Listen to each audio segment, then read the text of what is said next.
से हूँ और मगध के धरती पर हूँ। तो मैं मगध का कॉकरोच है जो आज बोल रहा हूँ सीजीआई को। पंकज मगध में आप सभी का स्वागत है। फर्स्ट ऑफ ऑल, जैसा कि आप 2 दिन से सुने होंगे, पेपर लीक को लेकर तमाम चीज़ें चल रहा है और हम मगध विश्वविद्यालय कैंपस में बैठे हुए हैं और एक छोटा सा पॉडकास्ट को लेकर सनोज मांझी विभाग पॉलिटिकल साइंस कुछ चीज़ें हैं, क्योंकि सीजीआई कह रहे हैं कि जो अभी के स्टूडेंट हैं या फिर बेरोजगार हैं वो एक कॉकरेज के समान है या कॉकरेज से रिप्रेजेंट कर रहे हैं। तो चलिए इनसे कुछ बातें डिस्कस करते को रखिए सनोज जी। बहुत बहुत बधाई हो आपको। आप जैसे ऊर्जामान साथी हमारे मगध विश्वविद्यालय के तमाम बिंदुओं पर जो चर्चा करते हैं, और आज का जो प्रसंग है वो चीफ जस्टिस ऑफ इंडिया, जो भारत के सर्वोच्च न्यायालय का जो मुख्य न्यायाधीश ने जिस प्रकार युवाओं को, जिस प्रकार यहाँ के जनमानस को, एक तरीके से जिसका आबादी आज भी इस देश में सबसे ज्यादा है, युवा में महिला भी और पुरुष भी, दोनों को उन्होंने जिस शब्द से संबोधित किया है कि युवा आज के जो है वो कॉकरोच के समान है। तो ये बहुत ही एक तरीके से मुख्य न्यायाधीश के द्वारा कहा जाना ये बतलाता है कि आप उतने बड़े गरिमामयी और संवैधानिक पद पर रहकर इस तरीका का भाषा का प्रयोग आप नहीं कर सकते हैं। और आपने कहा है किसको? हम जैसे युवा के। मैं मगध से हूँ, मैं बिहार से हूँ और मगध के धरती पर हूँ। तो मैं मगध का कॉकरोच है जो आज बोल रहा हूँ सीजीआई को कि आप कैसे बोल सकते हैं इतना, आप इतना तुच्छ और इतना आपका अदूरदर्शी सोच कैसे हो सकता है? कॉकरोच आप किस प्रसंग में बोले हैं?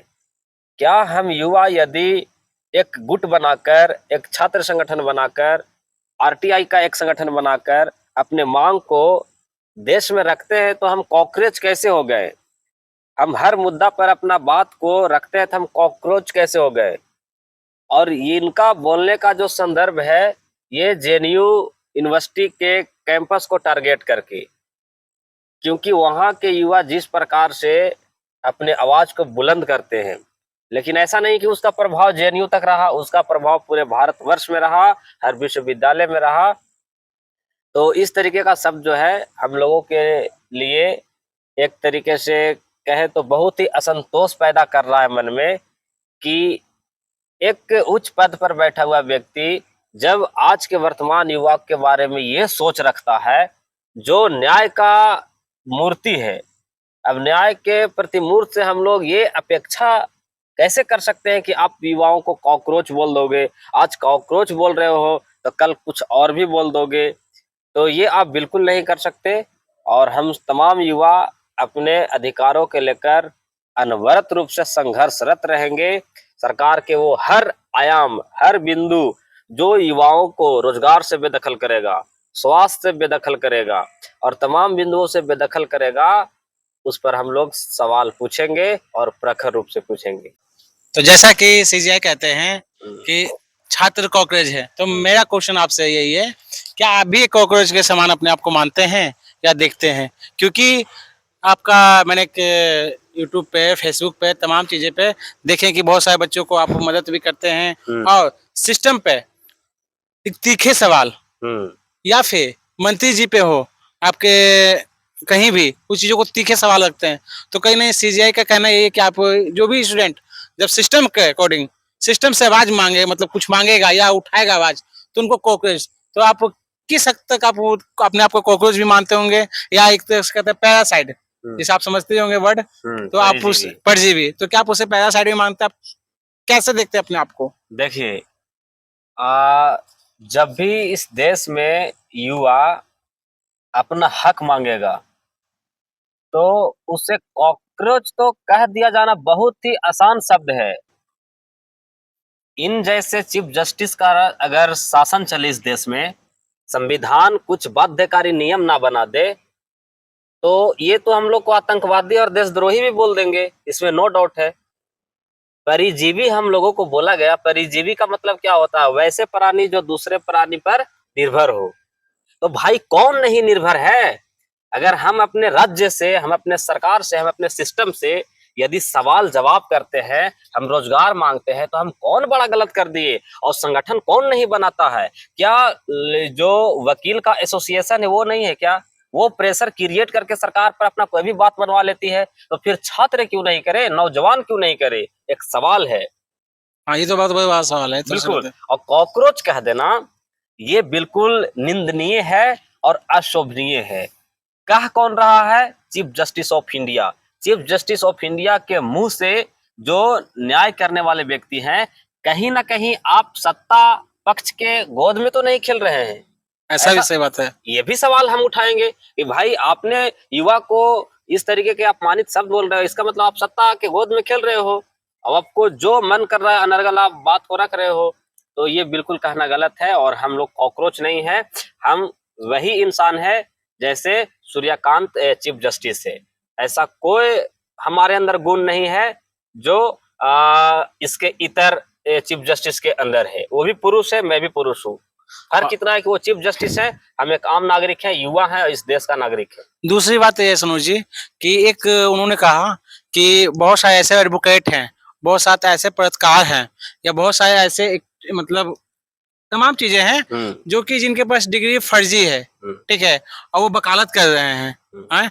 तो सबसे बड़ी बात है, डिग्री जहाँ फर्जी है, आप अपॉइंट करवाते हैं, ज्वाइन करवाते हैं, तो उसको परखते क्यों नहीं है? ये भी एक बहुत बड़ी बात है। जहाँ आप कह रहे हैं कि आप फर्जी डिग्री लेके वकालत कोई कर रहा है, फर्जी डिग्री लेके मास कम्युनिकेशन का फर्जी डिग्री लेके दिखा रहा किया जाए पत्रकार है, तो वो तो उनके अकॉर्डिंग जाता ही है। सब मामला जाना चाहिए, उसमें क्लियरिटी होना चाहिए कि हाँ कोई जहाँ फर्जी डिग्री लेके कुछ कर रहा है तो आप उसको वहाँ पे सिस्टम में आने कैसे दे रहे हो? सबसे बड़ी बात है ये। तो इसमें युवा कहाँ है, इसमें सिस्टम का गलती है। अगर मैं कोई फर्जी डिग्री ले जाकर देता हूँ किसी जॉब के लिए, और वो जॉब हमको बिना जांचे बिना परखे अगर रख लेती है, तो मेरा कहाँ गलती है भाई? हम तो चाहेंगे ही हमको रोजगार मिल जाए, उसके लिए हम फर्जी डिग्री हो या कोई डिग्री हो हम देना चाहेंगे। लेकिन आपके पास तकनीक है, ये सरकार कहती है कि मेरे पास वर्तमान प्रसंग में टेक्नोलॉजी सबसे मजबूत है, हम विश्व गुरु की ओर बढ़ रहे हैं, हम विकसित भारत की ओर बढ़ रहे हैं। तो आप कैसे विकसित भारत बन जाएंगे? आपके पास तकनीक नहीं है, और तकनीक है भी तो तकनीक कारगर नहीं है कि कोई फर्जी डिग्री के पकड़ ले। तो नहीं पकड़ पा रहे हैं तो आप लास्ट में कह रहे हैं कि कॉकरोच है तो इस सिस्टम से घुस जाता है, उस सिस्टम से घुस जाता है, ऐसे हल्ला करता है, वैसे हल्ला करता है। होगा ही नहीं, आप जांचिए परखिए और उसको सलाखों के पीछे डालिए, सिंपल बात है। तो मेन तो यहाँ पे एक फर्जी डिग्री सबसे बड़े आप समझते हैं, फर्जी डिग्री को आप मास्टर माइंड को नहीं पकड़ पा रहे हैं, जो आपको आप समझ ही रहे होंगे मेरी बातों को।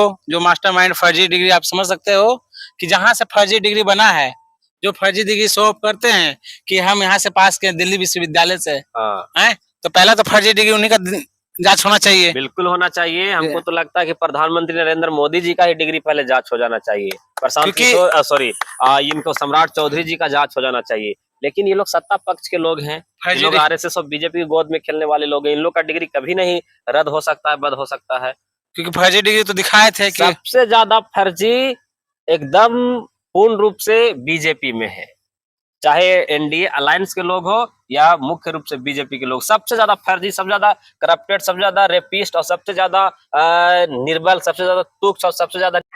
एक लास्ट सवाल है सनोज जी, क्या जबकि माइलॉर्ड मुख्य न्यायाधीश जैसे कि बोले हैं छात्र से या इंडिया वाले लोगों से जो बेरोजगार हैं कि मतलब कॉकरेज है, तो क्या उनको माफी मांगना चाहिए युवाओं से या नहीं मांगना चाहिए? देखिए, माफी का बात है तो जब ये बात बोले होंगे या बोलने से पहले जब सोचे होंगे तो उनके दिमाग में ये बात रहा होगा कि हम माफी क्यों मांगेंगे। हम इतने बड़ा शीर्ष पद पर, जो भारत का एकदम सर्वोच्च न्यायालय है, उस गरिमामयी पद पर बैठे हुए हम लोग हैं, और उन कॉकरोचों से हम माफी मांगेंगे? ये मुमकिन है? ये बिल्कुल कभी नहीं मांगेंगे। इनका आत्मसम्मान, मान सम्मान की बात आ गई है, क्योंकि ये डिफेंड करने के लिए उसी में झोल पाच और अड़ोर मड़ोर तड़ोर कर सकते हैं, लेकिन सीजीआई युवाओं से माफी नहीं मांगेंगे, इसकी 100% गारंटी। तो अब नेक्स्ट वीडियो देखिएगा आप, क्या सीजीआई माफी मांगते हैं या नहीं मांगते हैं, ऐसा आप सोशल मीडिया पर भी दिखेगा। और जहाँ ऐसा किसी पेज पे दिखता है तो आपको मेरे चैनल के माध्यम से जरूर मिलेगा। ठीक है, take care, best of luck.